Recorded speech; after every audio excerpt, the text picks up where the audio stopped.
وعنده مفاتح الغيب لا يعلمها إلا هو ويعلم ما في البر والبحر وما تسقط من ورقة إلا يعلمها ولا حبة في ظلمات الأرض ولا رطب ولا يابس إلا في كتاب مبين. Beliau ini yang kemudian memberanikan diri untuk bertanya kepada Rasulullah Shallallahu Alaihi Wasallam perkara ini. Ya Rasulullah, anasita am qusratis shalah? Wahai Rasulullah, engkau lupa atau memang sholat ini sudah diringkas, turun syariat baru untuk meringkas sholat. Nah, ini yang menggambarkan apa? Pertanyaan kemungkinan yang ada di hati orang-orang yang imannya itu sudah tetap di hati mereka. Ketika melihat keadaan yang demikian, Rasulullah melakukan seperti ini, ada kemungkinan ini, ada kemungkinan ini, maka dia tabayyun, mencari tahu mana yang benar di antara dua kemungkinan ini. Maka tanya langsung kepada Rasulullah Shallallahu Alaihi Wasallam. Maka Rasulullah mengatakan apa? Lam ansa walam tuksor. Saya nggak lupa, kata Rasulullah, dan sholat juga nggak ada ringkasnya. Sholat di siang hari tetap 4 rakaat. Baru sampai mendengar jawaban ini, barulah di hati para sahabat itu, oh berarti benar. Di riwayat yang lain disebutkan bala qad nasita. Benar wahai Rasulullah, engkau ini sudah lupa. Nah, maka Rasulullah kemudian bertanya juga kepada sahabat yang lain, akama yaqulu dzul yadain? Apakah benar sebagaimana yang dikabarkan Dzul Yadain ini? Rasulullah tanya lagi kepada sahabat yang lain. Qalu na'am, ya. Di dalam riwayatnya Abu Daud, sahabat yang lain nggak berani ngomong na'am gitu loh. Cuma asyara biyadihi, asyara bi ra'sihi. Mereka memberikan isyarat dengan kepalanya bahwasanya iya, benar Dzul Yadain. Nah, namun di sini di dalam riwayat muttafaq alaih ini mereka mengatakan qalu na'am, iya benar. Fataqaddama, maka Rasulullah Shallallahu Alaihi Wasallam kemudian maju ke depan untuk sholat lagi. Fasallama taraka, Rasulullah sholat sejumlah rakaat yang ditinggalkan tadi. Jadi nggak ngulangi dari awal. Jadi tidak sholat zuhurnya 4 rakaat lagi dari awal, enggak, tetapi ke depan melakukan sholat 2 rakaat lagi, yang mana rakaat tersebutlah yang kemudian tidak dilaksanakan tadi, kurang tadi jumlahnya. Tsumma sallam, kemudian Rasulullah Shallallahu Alaihi Wasallam salam. Nah, di sini ifadah atau faidah dari riwayat lain, Rasulullah sholat lagi 2 rakaat bersama dengan sahabat yang lain juga menyempurnakan, karena yang demikian ini kurang. Tsumma kabbara wa sajada, kemudian setelah salam Rasulullah bertakbir sujud, mithla sujudihi au atwal, Rasulullah sujud sebagaimana sujudnya di dalam sholat, atau dia lebih panjang lagi. Tsumma rafa'a ra'sahu fakabbar, kemudian Rasulullah mengangkat kepalanya bangkit dari sujud seraya bertakbir. Tsumma kabbara wa sajada mithla sujudihi aw atwal, kemudian Rasulullah Shallallahu Alaihi Wasallam takbir lagi dan sujud lagi untuk kedua kali sepanjang sujudnya di dalam sholat atau lebih panjang lagi. Tsumma rafa'a ra'sahu wa kabbar, kemudian beliau bangkit lagi dan bertakbir. Farubbama sa'aluhu tsumma sallam.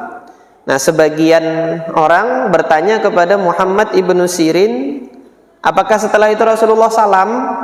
Gitu kan. Farubbama sa'aluhu, yang hadir di majelisnya Muhammad bin Sirin tadi tanya, habis itu salam lagi enggak? Maka kata Muhammad bin Sirin apa? Fanubbi'tu anna Imran bin Husainin qala thumma sallam. Aku dikabarkan dari Imran bin Husain bahwasanya pada saat itu Rasulullah salam. Artinya ditutup sujud sahwi itu dengan salam. Tetapi riwayat yang kedua ini yang Muhammad ibn Sirin itu mengatakan aku dikabarkan dari Imran bin Husain. Siapa yang ngabarkan? Nggak disebutkan sama Muhammad bin Sirin. Berarti di sini riwayatnya riwayat yang terputus karena beliau tidak mendengar langsung. Untuk hadis kedua yang diakhiri dengan salam itu, yang sujud sahwinya diakhiri dengan salam, beliau tidak mendengarnya langsung dari sahabat Imran ibn Husain. Adapun yang beliau dapati dari Abu Hurairah udah sampai situ aja, nggak ditutup dengan salam. Nah, sebagian nanya apakah salam? Sumbernya dari Imran bin Husain salam, tapi yang dari Abu Hurairah saya nggak dapat informasi itu gitu. Nah, sampai di sini ikhlas kalian yang dirahmati oleh Allah Subhanahu wa taala. Kita belum masuk pembahasan fikihnya ya. Kita kenal terlebih dahulu siapa sih Al-Imam Muhammad ibn Sirin ini. Al-Imam Muhammad ibn Sirin ini salah satu ahli fikih, ahli hadis, ahli tafsir, ulama besar, imamnya kaum muslimin di Basrah. Salah satu murid utamanya Anas bin Malik. Yang nampak di sini bahwasanya Muhammad ibn Sirin itu beliau tidak mencukupkan dirinya untuk mendapati riwayat-riwayatnya itu di Basrah saja. Tetapi beliau melakukan rihlah fi talabil ilmi. Di sini beliau datang ke Madinah menemui Abu Hurairah radhiyallahu taala anhu. Jadi beliau ini imamnya kaum muslimin di Basrah setelah Hasan al-Basri. Kan nomor 1 Hasan al-Basri, keduanya nanti Muhammad bin Sirin, yang ketiga baru Al-Imam Qatadah ibn Di'amah as-Sadusi. 3 ini ulama besarnya di kalangan tabi'in di Basrah pada saat itu. Yang terkumpul pada diri mereka tidak hanya keutamaan ilmu hadis yang mereka miliki, namun mereka juga memiliki fikih dan memiliki penguasaan terhadap tafsir Al-Quran. Al-Imam Muhammad ibn Sirin ini dikenal dengan kepakaran beliau juga di bidang takwil ru'ya, mentakwilkan mimpi. Bahkan kemudian ada dinisbatkan satu kitab yang dianggap ini kitab yang disusun oleh Al-Imam Muhammad ibn Sirin, tetapi para ulama masih berselisih paham tentang penisbatan ini kepada beliau benar atau tidak gitu. Nah, yang jelas Al-Imam Muhammad ibn Sirin rahimahullah itu pernah bermimpi dan kemudian beliau mentakwilkan mimpinya itu sendiri gitu. Mimpinya ini dinukilkan oleh Al-Imam Al-Hafidh Al-Mizzi rahimahullah di dalam kitab beliau Tahdzibul Kamal, ketika menjelaskan tarjamahnya Imam Muhammad ibn Sirin. Al-Imam Muhammad ibn Sirin bermimpi melihat ghurab atau burung gagak. Dia mematuk mutiara, kemudian dia memuntahkan mutiara lebih besar daripada mutiara yang dipatuknya itu. Kemudian beliau melihat burung gagak yang kedua mematuk mutiara, ditelan, kemudian memuntahkan mutiara itu sama besarnya dengan mutiara yang dipatuknya tadi. Tadi yang pertama matuk mutiara keluar lebih besar, ini matuk mutiara keluar sama besarnya. Kemudian yang ketiga beliau matuk mutiara keluar kemudian lebih kecil daripada mutiara yang dipatuknya itu. Kemudian ketika beliau ditanya, "Famadza awwalta fihi?" Engkau mentakwilkannya bagaimana itu? Yang pertama itu Hasan al-Basri. Jadi beliau mematuk mutiara itu adalah sunnah Nabi ini.